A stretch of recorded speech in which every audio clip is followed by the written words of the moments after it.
October 30th, 2014, Tannersville, Pennsylvania, 6 p.m. A man stood outside an abandoned airplane hangar. He wore camouflage. He carried no weapon. He had been alone in the woods for 48 days. 1,000 officers were searching for him. They had thermal imaging helicopters sweeping the forest every 6 hours. They had bloodhounds trained to track human scent across miles of terrain. They had checkpoints on every road within 20 miles. He had stayed inside their search perimeter the entire time, not hiding in panic, not running in fear, studying them. How did Eric Frein stay free for 48 days against the largest manhunt in Pennsylvania history, and what finally ended it? Eric Matthew Frein grew up in Canadensis, Pennsylvania. Population 1,800. His father was a retired U.S. Army major who trained him to shoot from age 10. His father later told police investigators, "Eric doesn't miss. I trained him myself." Frein studied military tactics obsessively. He joined a Cold War reenactor group that simulated Eastern European combat scenarios. Every weekend he wore Serbian army uniforms and practiced ambush positions in the same forests he would later use to disappear. According to court records, he spent 3 years planning what came next. On September 12, 2014, at 10:50 p.m., he positioned himself 164 yards from the Blooming Grove State Police Barracks. Shift change was happening. Officers were moving between vehicles in the parking lot. Frein fired twice with a .308 caliber rifle. Corporal Brian Dixon, 38 years old, died at the scene. Trooper Alex Douglas took a bullet to the pelvis and survived. Frein disappeared into 200,000 acres of dense Pocono mountain forest. If caught, he faced the death penalty. But first, they had to find him. Frein never used a false name. He never attempted to leave Pennsylvania. According to court records, his strategy was simple: become unrecognizable in the one place he understood completely. Within 2 weeks, he grew a thick beard. His clean-cut yearbook photo became useless. Police distributed it to every household in Pike County. No one recognized him. He stayed within 5 square miles of his childhood home. He knew every trail, every cave, every abandoned structure. His father told investigators, "He knows those woods better than anyone alive." The FBI brought in experts from Quantico. They studied his background. They predicted he would run to a major city and try to blend into crowds. He did the opposite. He stayed exactly where he was most dangerous. Frein moved only between midnight and 4 a.m. Trial testimony later confirmed he timed his movements to search team rotations. He knew when helicopters refueled. He knew when ground units switched shifts. He knew when the dogs needed rest. He used natural caves that blocked thermal imaging from above. He used abandoned hunting cabins with thick canopy cover. He moved through streams to break scent trails. The Pennsylvania Supreme Court ruling describes his pattern in detail. He stayed within a 5-mile radius centered on Canadensis. He never needed to travel far, because in that radius, he knew the location of every search team before they arrived. He had hiked these trails since childhood.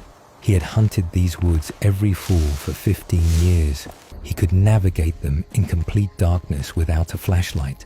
The search teams were in his territory, not the other way around. According to FBI evidence, Frein began caching supplies 3 years before the shooting. Not weeks, not months. 3 years.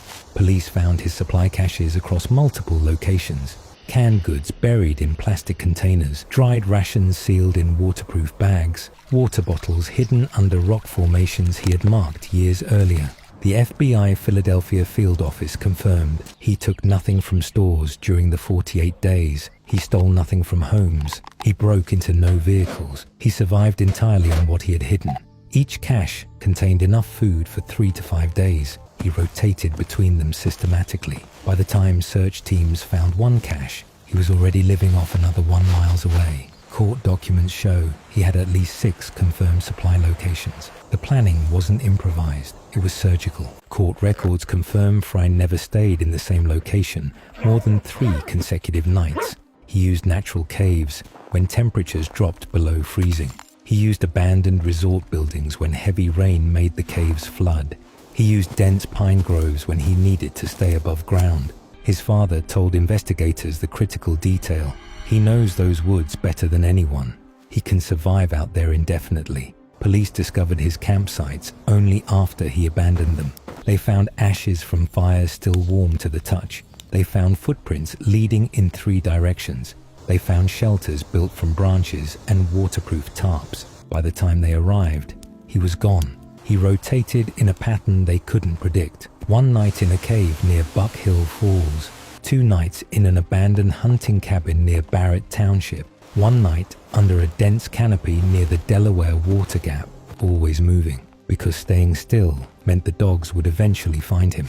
On September 18, 6 days into the manhunt, Frine's cell phone pinged a tower at 11:30 p.m. The FBI triangulated his position to within a 5-square-mile area. He never used the phone again. According to court records, he left handwritten notes at his campsites. The notes weren't addressed to anyone. They were journals, documentaries of his own manhunt. One note described the ambush in clinical detail. Got a shot around 11 p.m. and took it. He dropped. I was surprised at how quick. Another note described the follow-up shot that killed Corporal Dixon. Followed up with a headshot. He wrote a document, not to communicate with the outside world. He knew phones were traceable. He knew calls could be intercepted. He knew digital communication was suicide. So he went completely silent. For 42 more days, no one heard his voice. September 15th, 2014, 3 days after the shooting, a man walking his dog near Canadensis found a Jeep Cherokee half submerged in a swamp. Local police pulled it out. Shell casings inside matched the ones found at the barracks. The ballistics were identical. Frine's driver's license was in the glove box. Camouflage paint covered the interior panels. 2 empty rifle cases lay in the back seat. The search zone narrowed from hundreds of square miles to a 5-square-mile radius. September 16, 2014. Pennsylvania State Police formally identified Eric Matthew Frine as the shooter. An arrest warrant was issued. Murder, attempted murder, terrorism. 200 officers moved into Pike County. September 18, 2014. The FBI added Frine to the 10 most wanted fugitives list. He became the 506th person to appear on the list since 1950. The reward jumped to $175,000. Then his phone pinged once. That single ping gave investigators what they needed: a confirmed location, a search area they could flood with manpower. Within 24 hours, the force grew to 400 officers. September 20th, 2014. The Pennsylvania State Police closed all schools in the search zone. They cancelled the Halloween parade. They told residents to lock their doors and keep exterior lights on all night. They deployed thermal imaging helicopters. The helicopters swept the forest in grid patterns every 6 hours. They brought in bloodhounds from 3 states. The dogs tracked scent trails that always ended at streams or rock formations. Frine adapted to every pressure. According to trial testimony, he moved during shift changes when ground units were rotating positions. He stayed in caves where thermal imaging couldn't penetrate the rock. He crossed streams to break the scent trails. He waited until the helicopters refueled and left. Then he moved to the next position.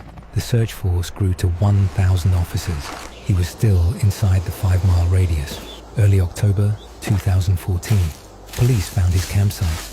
At one site near Barrett Township, they discovered 2 homemade pipe bombs, fully functional, ready to use. At another site, they found an AK-47 rifle, ammunition, spare magazines.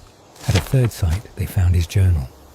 According to evidence entered at trial in Pike County Court, Frine's handwritten journal contained detailed observations about search team movements. He tracked helicopter flight patterns. He noted the times they appeared over specific areas. He counted the hours between sweeps. He documented ground unit rotations. He wrote down which trails they searched and when they searched them. Then he adjusted his position based on what he learned. One journal entry read, "Heard helicopters 0600 hours. Same pattern as yesterday. Moved west before they returned." This wasn't a man hiding in fear. This was systematic counter-surveillance against 1,000 officers. He was studying them the same way they were studying him, and he was winning. October 8, 2014, police found another campsite with fresh notes. This one described the shooting in more detail, followed up with a headshot. Tango down, military language, clinical descriptions, no remorse, no panic. State Police Commissioner Frank Noonan held a press conference. He's very good at what he does. He's a skilled survivalist with military training. What Noonan didn't say, Fryne wasn't just surviving, he was operating. October 15, 2014, a resident in Barrett Township called 911. She had seen a man matching Fryne's description near a rural property. Tall, bearded, wearing camouflage. Officers arrived within 6 minutes. They found fresh boot prints in the mud, size 10, the same size as prints found at previous campsites. They found a campfire. The ashes were still smoking. He was gone. Investigators estimated he had left less than 20 minutes before they arrived. He had heard them coming. October 20th, 2014. 38 days into the manhunt, the FBI increased the reward to $100,000. Pennsylvania added another $75,000. Total $175,000 for information leading to his capture. Thousands of tips came in. Every single one was investigated. None led to him. October 28, 2014. 46 days into the manhunt, the town of Barrett officially cancelled Halloween. No parade, no 5K race, no trick-or-treating. Schools stayed closed. Businesses lost revenue. Residents lived in fear. One man had paralyzed an entire community because he knew the terrain better than the people hunting him. October 29, 2014, day 47. Fryne faced a problem he couldn't solve with tactics. His food was running out. Court testimony later revealed he had exhausted most of his pre-positioned supply caches. What remained was either depleted or too dangerous to access. Search teams had found 3 of his 6 caches. They were watching the other locations. He needed food. He needed water. He needed to resupply. But every cache in his 5-mile radius was either gone or compromised. He had 2 choices: stay in the area he knew and starve, or leave his advantage and move to new territory.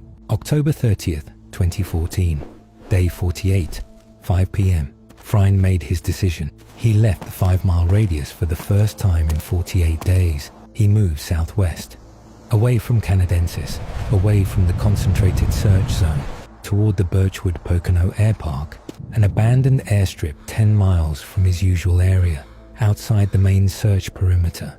It was a calculated risk. The search had been so focused on his home territory that the outer areas were less saturated with officers, but moving there meant losing his primary advantage: intimate knowledge of the terrain. 6 p.m. Birchwood Pocono Air Park. Fryne walked out of the tree line toward an old airplane hangar. For 48 days, he had stayed under cover. Dense canopy, caves, thick forest. Now he stood in an open field next to a hangar, fully exposed. U.S. Marshals were conducting routine sweeps of abandoned structures in outer areas.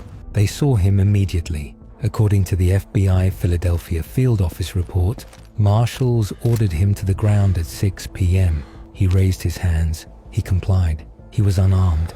He had left his rifle hidden somewhere in the forest. The journal entries later confirmed he had hidden his weapons separately in case of capture. At 6:07 p.m., Eric Fryne was in custody, 7 minutes from spotted to captured. State Police Commissioner Frank Noonan later told reporters he did not give up because he was tired. He gave up because he had no choice but to give up. The supplies ran out. The 5-mile radius he had controlled became a trap. Every cache was watched. Every trail was monitored. Every structure was under surveillance.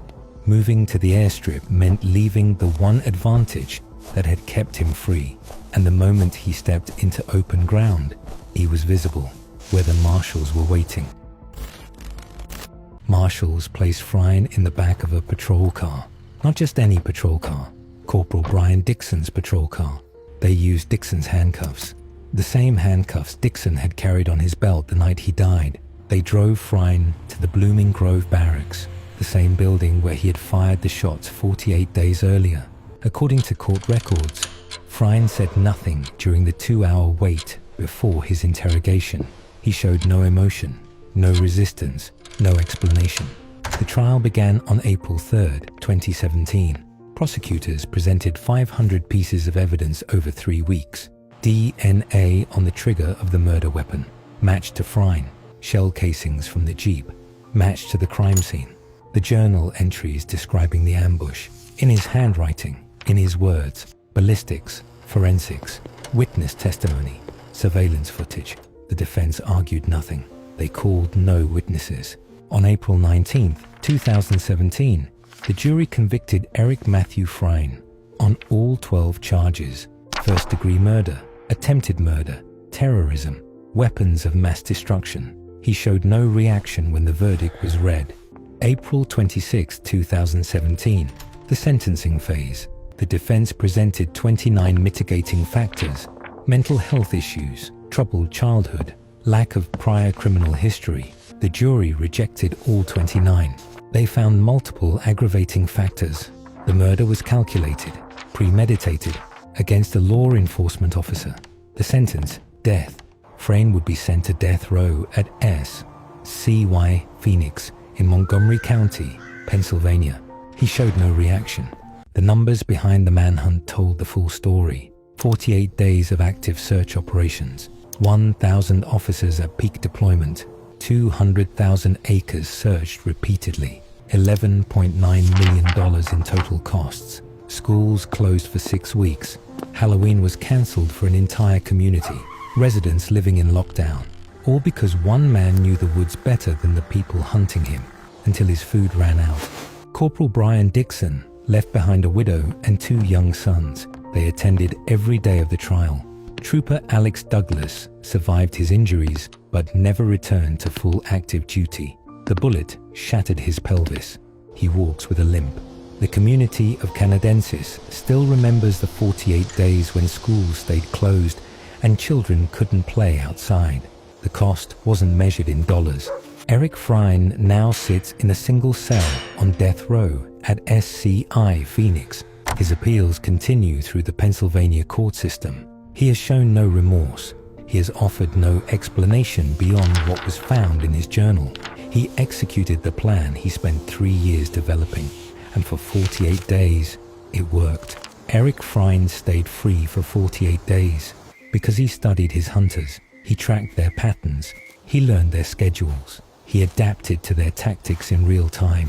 He turned 200,000 acres of forest into a battlefield where only he knew the terrain. He pre-positioned supplies years in advance. He rotated between caves and shelters they couldn't predict. He moved only at night when their surveillance was weakest.